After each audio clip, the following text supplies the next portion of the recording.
നമുക്ക് കുറച്ച് സാധനം മേടിക്കാൻ പോയാലോ? അപ്പോൾ ഇന്നത്തോടെ എൻ്റെ ലീവ് കഴിയാണ്. നാളെ തൊട്ടിട്ട് എനിക്ക് വീണ്ടും വർക്ക് സ്റ്റാർട്ട് ചെയ്യുകയാണ്. അപ്പോൾ ഐ തോട്ട് കുറച്ച് സാധനങ്ങളൊക്കെ മേടിച്ച് വയ്ക്കാമെന്ന്.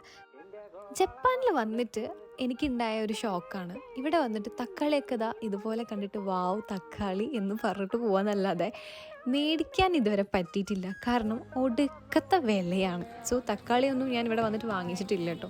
അതേപോലെ തന്നെയാണ് പാലിനും ഇവിടെ ഭയങ്കര വിലയാണ്.